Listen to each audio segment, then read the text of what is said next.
All right, we are back to talk about the Kansas City Chiefs offense. This Sunday, Chicago Bears go into Arrowhead Stadium to take on Pat Mahomes, the catch-up man himself, and the Kansas City Chiefs.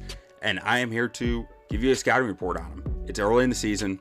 We're going into week 3, so I got 2 weeks of tape to use. I decided to use the Jaguars game here, and we are going to start this off by looking at some of their passing concepts, how they choose to beat coverages. Before we get into that, make sure to check out my Twitter page, Buttkiss Stats. That's where you can find me.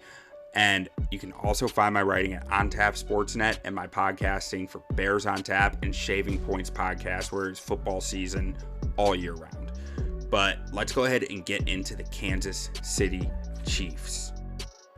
All right, on the offensive line, the Chiefs have a lot of talent here, on the interior especially. I mean, so looking at the tackles, they have Donovan Smith coming over from Tampa Bay. Has not looked like himself the last year or so, but like so far this season, I think he's looked fine.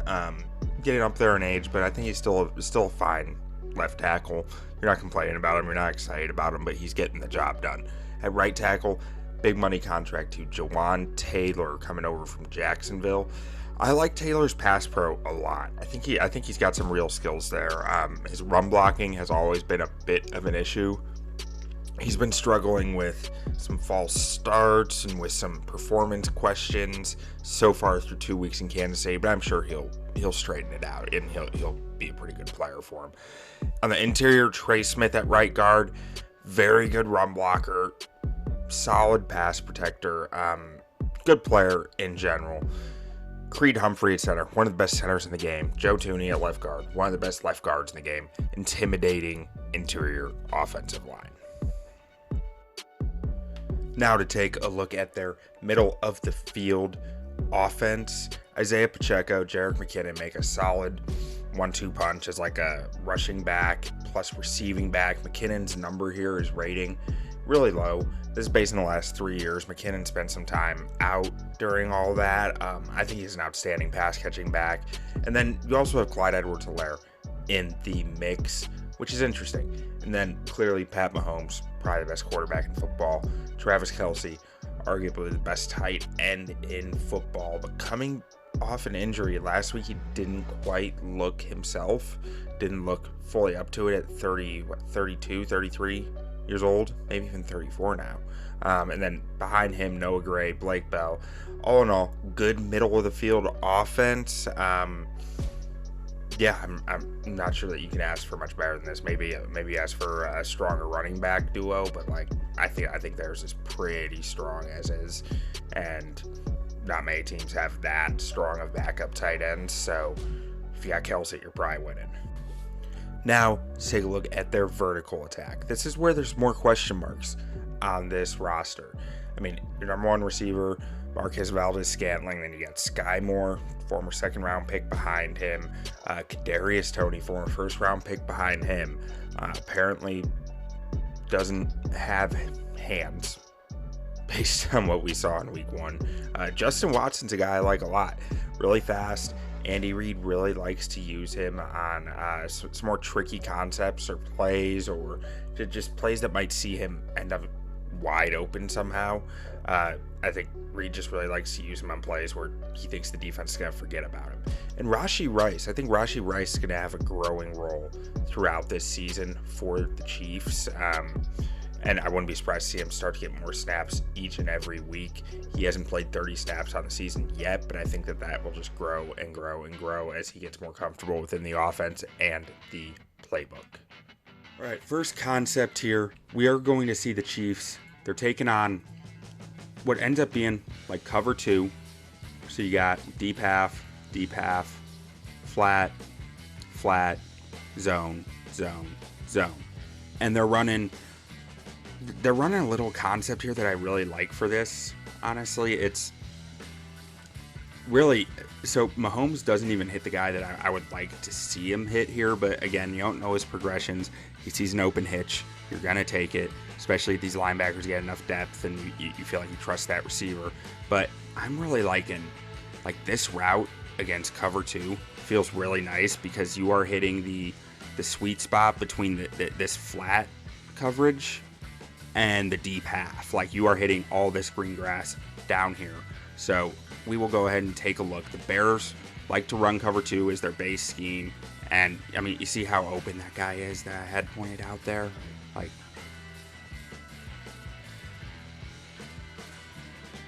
right here. He's just coming up and out. And he ain't getting there. He's busy with the flat. Like, it's there.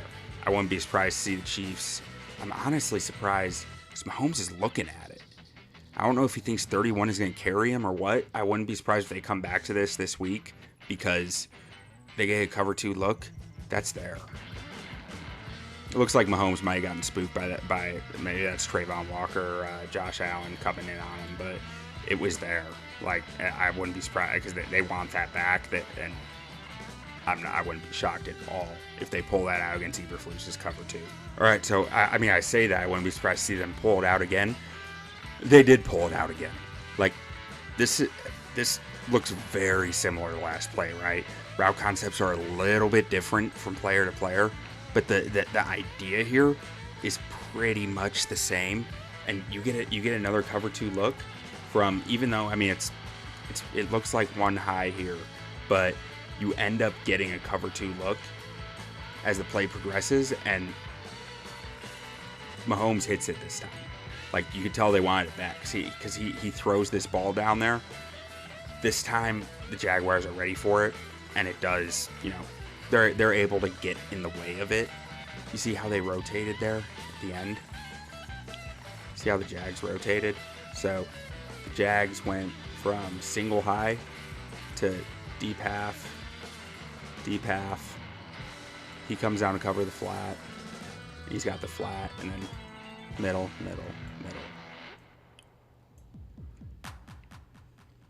But anyways, this isn't about the Jaguars. This is about the Chiefs. The Chiefs come back to it. They clearly like this concept against cover 2. The safety's just ready for it that time. But will the Bears be ready for it? I don't know. I would expect them to pull that out at least once, and if it's not there, just a trust ball to Kelce in the middle of the field. Now this one, I really like this design. Like, it's like a clear out screen, right? And I don't know if they'll pull this out against the Bears or not, but I just really like the design. I mean, clear out, bring all these defenders all the way downfield. This guy, block, and then shimmy out, and then you'll see Kelce just come all the way across and then be his lead blocker. And I really like the design of it. I think it's a really cool concept. And this just to show you how creative some of their screen game can be, some of their play concepts can be. Like, I just think that that's a really smart way to go pick up 10 yards when you're behind the sticks. And to be clear, I mean, we know Pat Mahomes, right? Big arm, big playmaker, likes to go downfield. I mean, not so much though. Like, Mahomes the last year or two, he's really become much more of a 10 to 12 yards kind of passer, maybe even less, 7 to 12 probably. Like, his team started taking away the deep ball from him, but he evolved. Like, he is not afraid. You give him cover 3, he is not afraid to just take what you're giving him. Like, and this is a too high look. Like, he's not very fooled by this stuff either. Like, you're looking at too high up here, and I mean, you might be saying, man, this might be quarters. It might be cover 2. Might be cover 2 man, where you're just manned up down here. I mean, it could be any variation of any too high defense, but you're not thinking it's cover 3, but they rotate late. So you end up in cover 3 out here. And he just says, okay, you guys are playing off, especially up here. You're playing, 7 yards off. I'll take the 3 yards. That's easy. Just gimme. Just a gimme. Like when this ball is tossed, let's see if I can get the perfect spot. A little late, but when it's tossed, I mean, you're talking, 6 yards off? given that big cushion, Mahomes sees cover 3. He's just going to take the free yard, especially on first down. Now this one I had marked down as a quarters beater, so it looks like your quarters will be quarter of the field, quarter of the field, quarter of the field, quarter of the field. I assume that these backers are just underneath support, like just passing guys off. But let's see what they do. I had it marked down as a quarters beater. I thought it was a really nice. Oh yeah, no, it was just same concept as the last one, cover 3, where Mahomes is just going to take what you give him.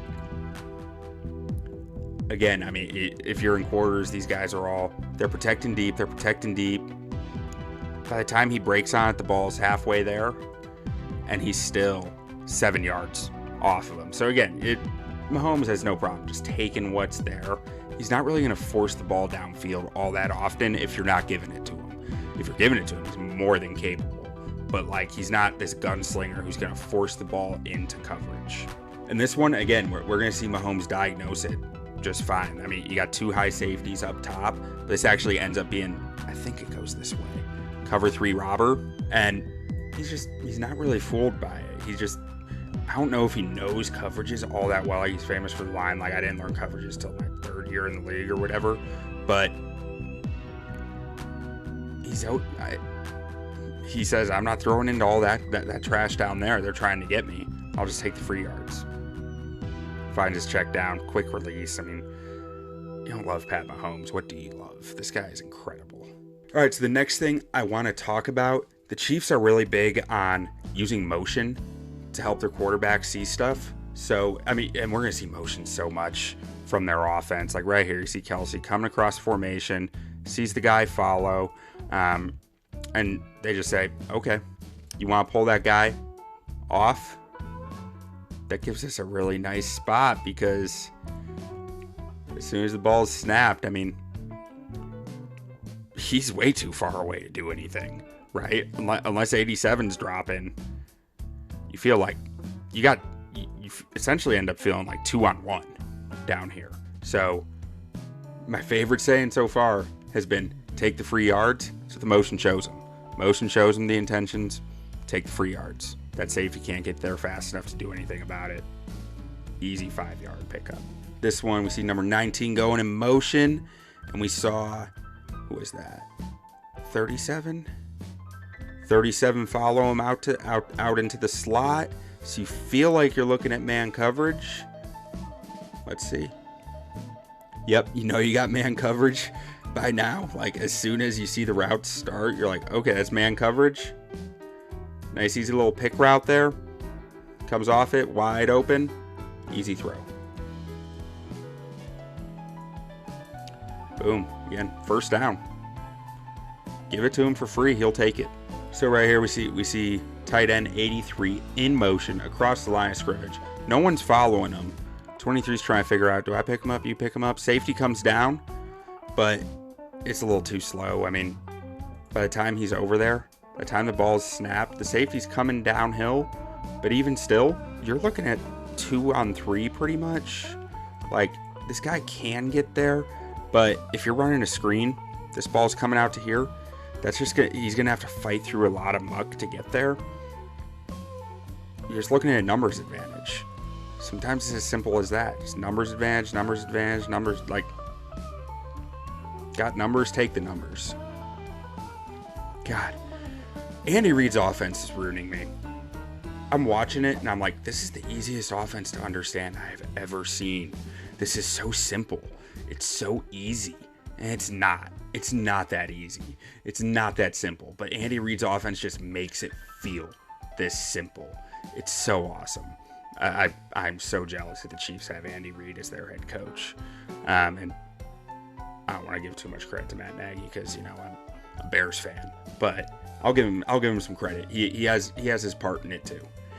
So this one, number 19, just had him circled. I think it's MVS coming across the line of scrimmage. And we're gonna see another screen here. Another screen, same concept. We're gonna see the numbers kind of change over there. So where'd that come from? Okay, yeah, no, we're seeing the line get out into blocks because you have the safety. pedaling there. And as long as one of these guys can get out and block him, and you got your lineman peeling off to wall stuff off, you got space. So again, we just see him using motion to get things where they want them to be. Got number 17 off balance, or 37 off balance, chasing the motion as well.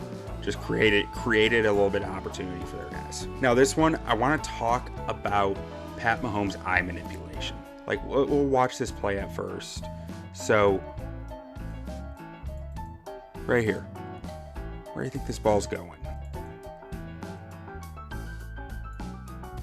Was that where you thought? Because right when he threw it, what did that look like? Looks like, I mean, if you really know your stuff, you'll be saying, this guy's flat-footed, his hips are facing this way, and this guy's running full speed that way. Of course he's hitting that guy, right? But I think Mahomes' eyes are what made this happen, because I think Mahomes' eyes are on this receiver or out here where he's going to throw the football. He might just be looking at the NFL logo, if I'm being honest. His eyes are probably on that logo, but it looks like it's on that receiver, and it's holding this safety to say, oh, this safety thinks he's about to eat, right? But instead, it is a blown coverage on his part, and that ball's gone. Like, that's... Mahomes' eye manipulation is about as good as you find in the league right now. I think he, especially when you get the no-look passes that he starts throwing out there, like, he is just a magician. And this one, I want to talk about his scrambling, right? This guy ran like a 4.8 at the combine. He's not slow, but he ain't really fast either. So watch this. I mean, he's got a big open C right here to run through. But if he only runs a 4.8, how is he so dangerous with excuse me. If he only runs a 4.8, how is he so dangerous with his legs? We always hear about how dangerous his legs are, right? But he's not Lamar Jackson. He's not Justin Fields out here. He's not Jalen Hurts. He doesn't have that ridiculous speed that kills you. It's how he uses it. One, he tempos his speed really well. Like, he won't show you his fastest gear until he needs to, so he's going to get you off pace. But two, and this is the one that really kills you, because, like, man, if he starts running right now, 23 is on him like white on rice, right? He is on him so fast. But instead of doing that, he's like, well, just let me wait a second. Let me set my feet, throw a hitch out there. Watch this. Watch 23. You see that? Watch it again. Watch number 23. How did his back end up turned? Like, how did he end up facing the other direction, staring at Travis Kelce, while Pat Mahomes is just stealing yards? Watch it.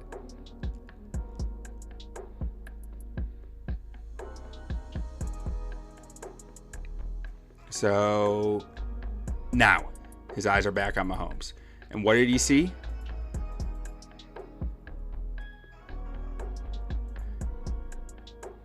He saw Mahomes plant, give a little fake to Kelce, like just lining up his shoulders. Just plant, lines up his shoulders with Kelce, and that's enough to get 23's eyes fixated on Kelce and saying, I gotta get there.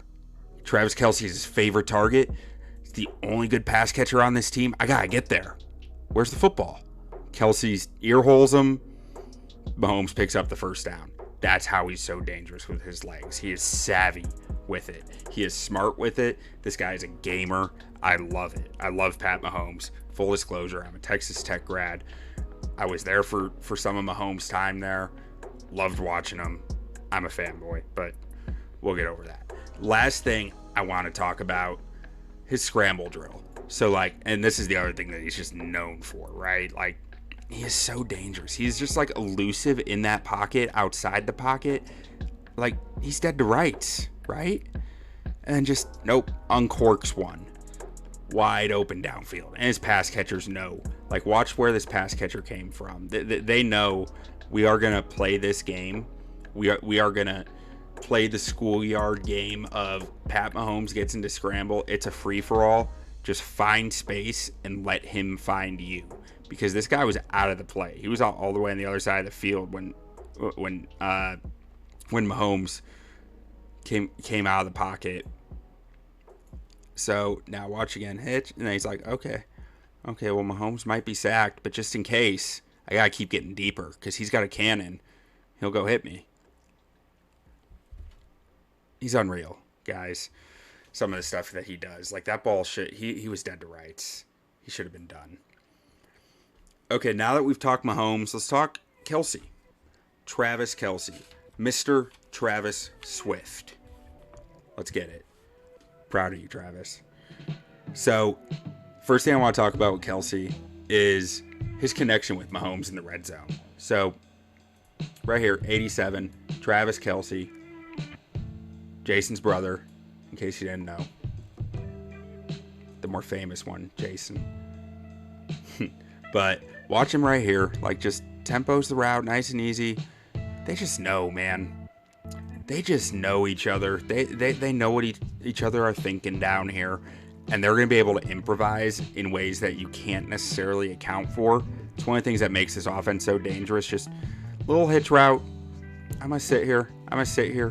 No, I'm not just going to sit here. I'm going to get a touchdown. That's why Kelce is so awesome in fantasy every year. And a hell of a punter, evidently. And then this last play we're looking at, we got Travis Kelce on a little screen here. This one's hilarious. Just watch him. So, lets the guy through, and then starts fighting back to him.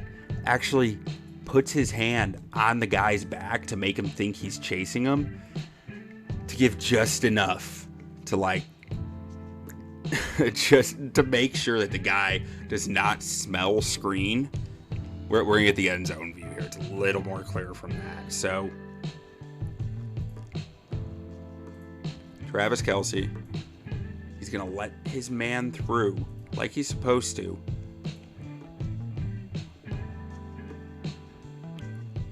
But then he's going to just throw a little nudge on the shoulder. You see? Throw a little nudge like, oh shit, I blew my block. Make him think that. And then just stop and wait. Mahomes got me. Now I got some room. Or maybe he did just blow his block. I don't really know. But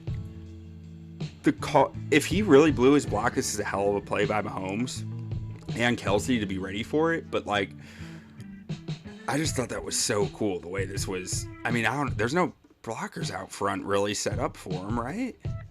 Or are they? Were the blockers ready for this like a screen?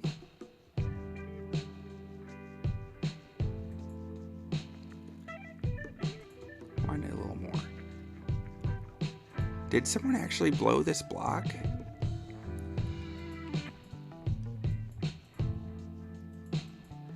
I can't even tell. So it looks like they might have gotten the play call wrong. Like, Kelce might have blown this. I don't know. Or maybe 83 blew it? I don't know why you would leave 90 untouched. Maybe 74 blew it. Maybe Jawan Taylor. That's my bet. I think Jawan Taylor was supposed to get that guy. Number 90. But he didn't for whatever reason. He got his rules messed up. Because it looks like they're running a screen over here. Or maybe that was just the play fake. I bet you that was probably just the run action. Right? Yeah, that's probably just run action. I just don't know why. Unless he's supposed to crack. Either way, if that was drawn up that way, it's weird because there's no lead blockers for him. But the savvy of Mahomes and Kelce to be ready for that, it's a really cool play, I thought. And that is all I've got for you guys on the Kansas City Chiefs offense. We'll be back next week. Talk about the Bears' next opponent. I don't even remember who that is. off the top of my head. But again, my name is Quentin Crisco. You can find me on Twitter at BuckissStats. Make sure to go check out my writing at ontapsportsnet.com. Check out my Bears podcast, Bears on Tap, part of the On Tap Sportsnet podcast network, and also Shaving Points podcast, the #1 sports gambling podcast, hosted by two bald men. And it's just football season year round over at Shaving Points podcast. Me and Jay are always talking football. We're talking bets. We're talking ball. We're talking strategy. We're talking who we like. Jay'll try to convince you that Josh Allen stinks. It's good stuff. So go check it out. And until then, I will talk to you guys later. Go Bears.